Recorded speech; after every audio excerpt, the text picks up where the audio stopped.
So friends students, अब हम जान लेते हैं कि एफडीएम क्या होती है। एफडीएम ये सबसे इम्पोर्टेंट आपका जो है क्या टेक्नोलॉजी है, ठीक है। और कोशिश करना कि इसको जो है ज़रूर से ज़रूर आप लोग लिखना, याद करना, ठीक है, क्योंकि इसके आने के चांसेस ज़्यादा हैं एफडीएम के, ठीक है। तो आप ये कह सकते हो कि ये भी एक टाइप है, जैसा मैंने आपको शुरुआत में बताया था, टाइप ऑफ 3D प्रिंटिंग। तो ये भी एक 3D प्रिंटिंग्स का टाइप है। आप इसको कह सकते हो कि एक एडिटिव मैन्युफैक्चरिंग प्रोसेस है जो मटेरियल एक्सट्रूजन फैमिली से क्या करती है, बिलोंग करती है, ठीक है। तो अब एफडीएम में होता क्या है कि एफडीएम में जो है किसी मटेरियल का या किसी वस्तु का, ऑब्जेक्ट का जो है आप क्या करते हो, चयन कर लेते हो, ठीक है। इसमें जो होता है कि एफडीएम में एक वस्तु चुनिंदा रूप से जो है पिघली हुई होती है और पदार्थ को, मटेरियल को जो है पूर्व निर्धारित पथ में परत दर परत जमा करके क्या किया जाता है, बनाया जाता है। एफडीएम में जो सबसे ज़्यादा इस्तेमाल होता है मटेरियल, वो होता है आपका थर्मोप्लास्टिक पॉलीमर। और ये कैसे वर्क करता है, ये एक फिलामेंट के रूप में जो है वर्क करता है, ठीक है। एफडीएम आपका जो ये मशीन है, सबसे व्यापक रूप से उपयोग की जाने वाली 3D प्रिंटिंग टेक्निक है, जैसा मैंने आपको कहा शुरुआत में ही, ठीक है। यह विश्व स्तर पर जो है 3D प्रिंटर्स के सबसे बड़े स्थापित आधार का क्या करती है, प्रतिनिधित्व करती है, ठीक है। मतलब जितनी भी टेक्निक्स हैं, उनमें सबसे ज़्यादा और सबसे अच्छी टेक्निक एफडीएम है, 3D ऑब्जेक्ट्स को बनाने के लिए, 3D प्रिंटिंग करने के लिए, ठीक है। एक डिज़ाइनर को क्या क्या ध्यान में रखना चाहिए जब 3D प्रिंटर जब इस टेक्निक का इस्तेमाल करता है, कि एक डिज़ाइनर को एफडीएम के साथ जो है एक भाग को बनाते समय टेक्नोलॉजी की क्षमताओं और लिमिटेशन को ध्यान में रखना चाहिए, ठीक है। जब कोई डिज़ाइन सॉफ्टवेयर, कोई डिज़ाइन इंजीनियर जब इस टेक्निक का इस्तेमाल करता है, तो उसको उसकी लिमिटेशंस का क्या करना पड़ेगा, ध्यान रखना पड़ेगा। किसके द्वारा किस तरह के प्रोडक्ट्स या किस तरह की इसमें इसकी लिमिटेशन है, उसके हिसाब से ही जो है उसको जो है प्रोडक्ट का डेवलपमेंट करना पड़ेगा, ठीक है। तो ये तो रही आपकी जो है एफडीएम। अब हम जान लेते हैं कि इसकी कैरेक्टरिस्टिक क्या होती हैं। पहला कैरेक्टरिस्टिक होता है जो है इसका, वो होता है प्रिंटर पैरामीटर, ठीक। प्रिंटर पैरामीटर क्या होता है वो जान लेते हैं।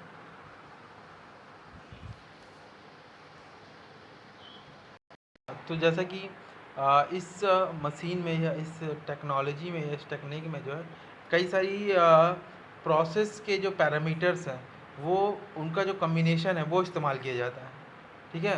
मतलब कहने का मेरा मतलब, कई सारी जो प्रोसेस के पैरामीटर्स हैं, वो सभी एक साथ क्या किए जाते हैं, इस्तेमाल किए जाते हैं। तो ये बहुत ज़रूरी, जैसे कि आप समझ सकते हो कि आपके जो है बिल्ड प्लेटफॉर्म, जहाँ पर जो है मटेरियल को क्या करना है, फॉर्मेशन करना है। उसके बाद बिल्ड की गति क्या होगी, उसके बाद लेयर की हाइट, ठीक है। उसके बाद जो कूलेंट फैन लगा हुआ होगा, जो टेम्परेचर को कम करेगा, उसकी स्पीड। तो ये सब चीज़ें जो है क्या होती है, उसमें शामिल होती है। तो जो ऑपरेटर होता है, उसको इस चीज़ का ध्यान रखना पड़ता है कि मुझको अपने मटेरियल के या जो ऑब्जेक्ट बना रहे हो या प्रोडक्ट बना रहे हो, उसके हिसाब से इन फैक्टर्स को किस रेंज में रखना है या किस लिमिट में रखना है, ठीक है। ये होता है प्रिंटर पैरामीटर। दूसरा क्या होता है, रैपिंग। रैपिंग का मतलब होता है मोड़ना, कि जैसा कि हम जानते हैं कि इस मशीन जब ये मशीन जो है किसी मटेरियल को जो बनाएगी, तो उस समय क्या होगा, मटेरियल हीटेड फॉर्म में होगा, ठीक है। और वो सॉलिड तभी होगा जब वो क्या होगा, कूल होगा, राइट। तो जब ये जो मटेरियल है जो आपने बनाया हुआ, लेयर बिछाई हुई है, ठीक है, स्टेप बाय स्टेप, वो जब आप कूल होगी वो लेयर, तो उनमें क्या होता है कि सुगड़न पैदा हो जाती है, ठीक है, जिसके कारण जो इसके डायमेंशन में क्या होता है, चेंजेस आने चालू हो जाते हैं, ठीक है। तो इस चीज़ को रोकने के लिए क्या करना पड़ता है कि जो भी ऑपरेटर है, उसको जो है डीप स्टडी या डीप नॉलेज होना चाहिए इसका टेम्परेचर का। उसको ऐसा टेम्परेचर मेंटेन करना पड़ेगा, चेंज करना पड़ेगा स्टेप बाय स्टेप, कि जब आपका जो मटेरियल है वो क्या हो, कूल हो, तो उसमें जो है क्या ना है, रैपिंग ना आए, मतलब मुड़े ना वो, ठीक है। तो इस तरीके से उस डिज़ाइन इंजीनियर को क्या करना पड़ेगा, ध्यान रखना पड़ेगा। तीसरी चीज़ जो होती है वो होती है आपका लेयर एडिशन, ठीक है। वो क्या होता है ये भी जान लेते हैं। हाँ, तो लेयर एडिशन में क्या होता है कि जैसा मैंने शुरू में बताया था कि एफडीएम जो है क्या करता है, जमी परतों के बीच जो है ले स्टेप बाय स्टेप क्या करता है, परतों की एक लेयर्स को डेवलप करता है। ठीक है, तो इन परतों के बीच में जो है एडिशन होना क्या होता है, बहुत इंपॉर्टेंट होता है। अगर इन लेयर्स के बीच में एडिशन होना क्या होना चाहिए, बहुत अच्छा होना चाहिए। क्योंकि जब पिघला हुआ आपका थर्मो प्लास्टिक्स नोजल के माध्यम से बाहर निकाला जाता है, तब इसे पिछली परत के विपरीत क्या किया जाता है, दबाया जाता है। जो पहले लेयर जो हमने बिछाई थी उसके जस्ट अपोजिट इसको क्या किया जाता है, प्रेशर डाल के जो है इसको दबाया जाता है। हाई टेम्परेचर और दबाव के कारण जो है आपकी जो पिछली परत की जो सतह होती है वो फिर से क्या करना चालू कर देती है, पिघलना चालू कर देती है। क्यों? क्योंकि इसका जो आप नूडल के थ्रू जो आप मटेरियल को बाहर निकाल रहे हो उसका टेम्परेचर क्या होगा, ज़्यादा होगा। तो आपकी जो पहले जो लेयर बनी होगी वो भी क्या होना चालू हो जाएगी, पिघलना चालू हो जाएगी। ठीक है, इससे दे दे हो इस प्रकार जो है आपका जो पहले से जो है प्रिंटेड जो पार्ट है, ठीक है, प्रिंटेड पार्ट के साथ जो है आपकी जो नई लेयर आप नोजल के थ्रू डाल रहे हो उसका क्या हो जाएगा, डेवलपमेंट हो जाएगा। ठीक, इस प्रकार ये जो है वर्क करती है, लेयर एडिशन में वर्क किया जाता है। ठीक, अब हम जान लेते हैं कि जो है सपोर्ट स्ट्रक्चर, ये इसका चौथा करेक्टरिस्टिक है। सपोर्ट स्ट्रक्चर क्या होता है, जैसा कि हम जानते हैं कि एफडीएम में जो है ओवरहैंग्स के साथ ज्योमेट्रीज बनाने के लिए आधार या समर्थन संरचना, सपोर्ट स्ट्रक्चर जिसको हम कहते हैं, वो क्या होना चाहिए, ज़रूर लगा होना चाहिए। ठीक है, ताकि जो है ठीक, उसके बाद जो इसकी पांचवी करेक्टरिस्टिक है वो है infill and shell thickness. Infill और सेल थिकनेस क्या होता है वो बता देता हूँ मैं कि प्रिंट इनफिल और सेल थिकनेस में जो होता है क्या होता है कि जैसे हम जानते हैं कि प्रिंट समय को कम करने के लिए और पदार्थ को बचाने के लिए ये एफडीएम को जो है एफडीएम भागों को जो है समानता जो है ठोस रूप से प्रिंट नहीं किया जाता है।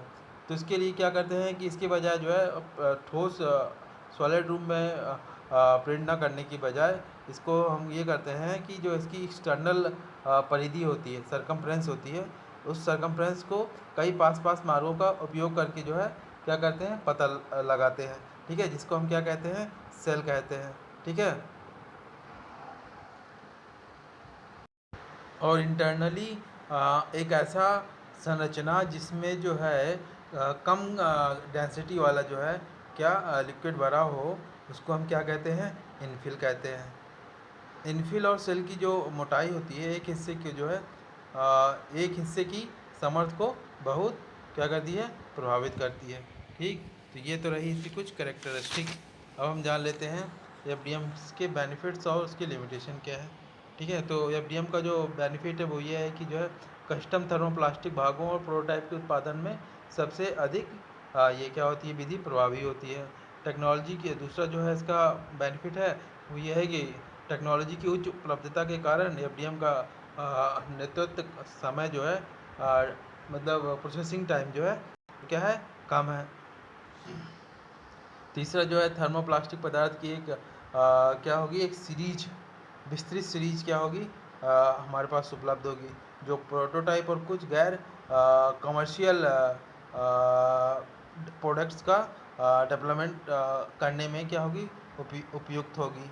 ठीक है, या इसका जो है चौथा जो है पार्ट, ये चौथा जो है इसका बेनिफिट ये है कि जो है चौथा प्रॉफिट ये है कि इसमें जो है आप कॉम्प्लेक्स ज्योमेट्री वाले पार्ट्स को आसानी से क्या कर सकते हो, बना सकते हो। ठीक है, तो ये तो रही इसकी कुछ बेनिफिट्स। ठीक, अब हम जान लेते हैं कि जो है एक नई टेक्निक जिसको हम बोलते हैं लैमिनेटेड ऑब्जेक्ट मैन्युफैक्चरिंग टेक्निक्स। ठीक, लैमिनेटेड ऑब्जेक्ट मैन्युफैक्चरिंग टेक्निक क्या होती है ये जान लेते हैं।